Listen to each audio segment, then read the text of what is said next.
हाय दोस्तों, आपका स्वागत है हमारे YouTube channel VBU exact point में।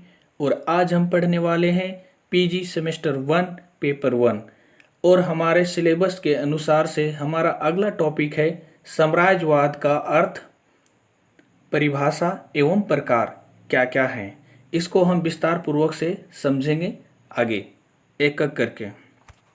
और हमारा आज का प्रश्न है, साम्राज्यवाद का उदय एवं विकास के कारणों की विवेचना करें। अथवा प्रश्न पूछ सकता है, साम्राज्यवाद का अर्थ, परिभाषा एवं प्रकार की व्याख्या करें।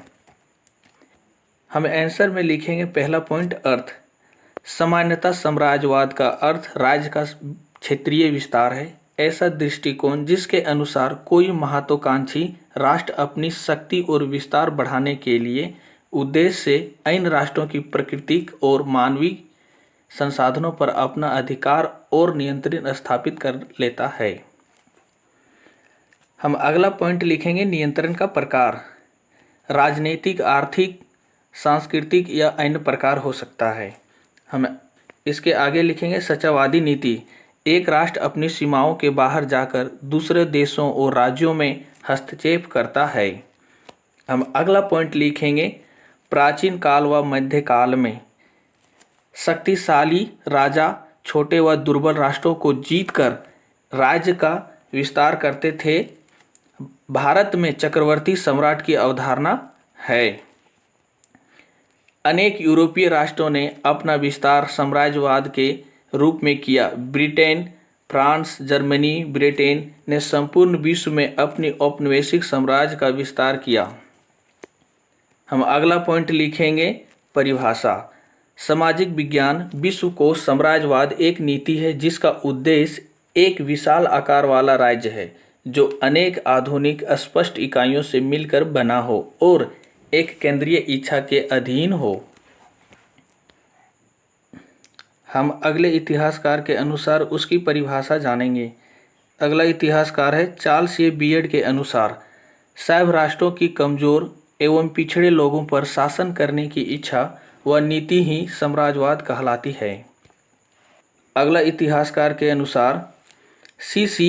बर्न के अनुसार अनेक भिन्न भिन्न भूभाग प्रजातियों के ऊपर ही एक प्रकार की कानून अथवा शासन व्यवस्था लागू करने को साम्राज्यवाद का नाम दिया जाता है। हम अगले इतिहासकार के अनुसार समझेंगे।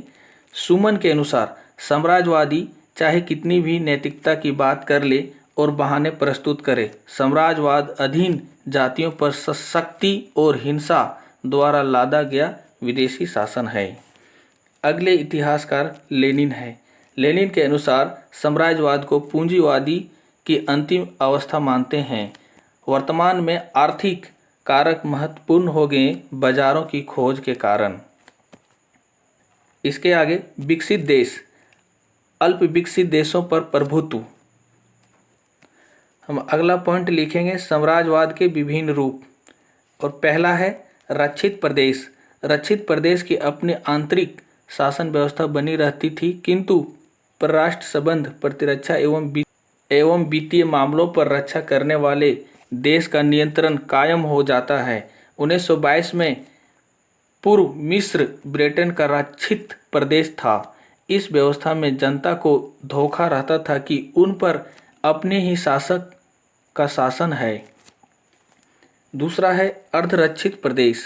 जब कोई बड़ी शक्ति किन्हीं छोटे राज्यों या प्रदेशों के राजनीतिक व आर्थिक जीवन पर औपचारिक ढंग से अपने आधिपत्य का प्रयोग करता है तो इसे अर्धरक्षित प्रदेश कहते हैं।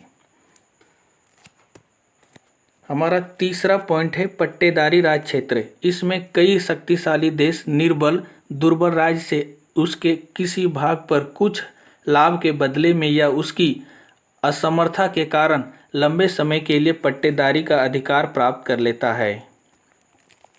चौथा पॉइंट है संयुक्त नियंत्रण। कभी कभी दो या दो से अधिक देश आपसी युद्ध से बचने के लिए आपस में समझौता करके उस क्षेत्र पर संयुक्त नियंत्रण कर लेते हैं। इसका मतलब ये हुआ कि युद्ध से बचने के लिए दो राजाओं के बीच समझौता कर लिया जाता था। हमारा अगला पॉइंट है नियोजित प्रदेश। प्रथम विश्व युद्ध के पश्चात पेरिस शांति सम्मेलन द्वारा पुराने साम्राज्य के निवासियों के हितों की रक्षा करने के लिए इन उपनिवेशों का शासन प्रबंध सैब देशों जैसे ब्रिटेन, फ्रांस, जापान आदि को सौंपा गया। राष्ट्र संघ के अधीन होता है। इसका अर्थ यह हुआ कि प्रथम विश्व युद्ध के पश्चात पेरिस शांति सम्मेलन द्वारा पुराने साम्राज्य के निवासियों के हितों की रक्षा करने के लिए ब्रिटेन, फ्रांस, जापान आदि को सौंपा गया था। हमारा अगला पॉइंट है संरक्षण पद्धति। द्वितीय विश्व युद्ध के पश्चात यूएनओ के सदस्यों ने आश्रित प्रदेशों के स्थान पर आश्रित प्रदेश के निवासियों का कल्याण करने, उनका विश्वास करने के लिए इस पद्धति को अपनाया। इस क्षेत्र को धरोहर प्रदेश कहा भी गया। इसका अर्थ यह हुआ कि द्वितीय विश्व युद्ध के बाद यूएनओ के जो सदस्य थे वो आश्रित प्रदेश के स्थान पर आश्रित प्रदेशों के निवासियों का कल्याण करने के लिए एवं उनका विकास करने के लिए पद्धति को अपनाया था। इसी क्षेत्र को धरोहर प्रदेश भी कहा गया है। हमारा अगला पॉइंट है साम्राज्यवाद के उदय तथा विकास के कारण। पहला पॉइंट है महत्वाकांक्षी शासकों की विस्तारवादी इच्छा। दूसरा है अतिरिक्त जनसंख्या को स्थानांतरित करना। तीसरा है आर्थिक कारण, कच्चा माल या बड़ा बाजार। चौथा कारण है राजनीतिक कारण, राजनीतिक शक्ति बढ़ाना। पांचवा कारण है नैतिक तथा धार्मिक कारण, श्वेत लोगों का भार, साम्राज्यवाद को नैतिकता के आधार पर उचित धार्मिक प्रचार की भावना या ईसाई धर्म प्रचारक। हमारा अगला पॉइंट है साम्राज्यवाद का मूल्यांकन। अनेक विचारकों ने साम्राज्यवाद की निंदा की है, बहुत कम ने इसके पक्ष में लिखा है। साम्राज्यवाद के पक्ष में धर्म प्रचार, मानवता या सभ्यता के विकास और योग्यता की उत्तरजीविता संबंधित तर्क दिए जाते हैं। 18वीं शताब्दी में जॉन बाइट जैसा विचारक सोचता था कि ब्रिटेन भारत से तब तक नहीं हट सकता जब तक कि भारत पारस्परिक मतभेदों और अर्थव्यवस्था के खतरों से सुरक्षित नहीं हो जाता। कई विचारक मानते हैं कि साम्राज्य से अंतर्राष्ट्रवाद की दिशा में प्रगति हुई क्योंकि इसके कारण एक ही शासन और कानूनी व्यवस्था के अंतर्गत कई राज्य व प्रदेश रहते हैं। लेकिन अंत में निष्कर्ष स्वरूप कहा जाता है कि साम्राज्यवाद को किसी भी दृष्टि से उचित नहीं माना जा सकता। सभी राष्ट्र समान हैं और किसी भी राष्ट्र को यह अधिकार नहीं दिया जा सकता कि वह किसी अन्य राष्ट्र पर अपने शक्ति तथा प्रभाव के बल पर शासन करे। इसके आगे हम लिखेंगे नियंत्रण का प्रकार। राजनीतिक, आर्थिक, सांस्कृतिक या अन्य प्रकार हो सकता है। अगला साम्राज्यवादी नीति। एक राष्ट्र अपनी सीमाओं के बाहर जाकर दूसरे देशों और राज्यों में हस्तक्षेप करता है।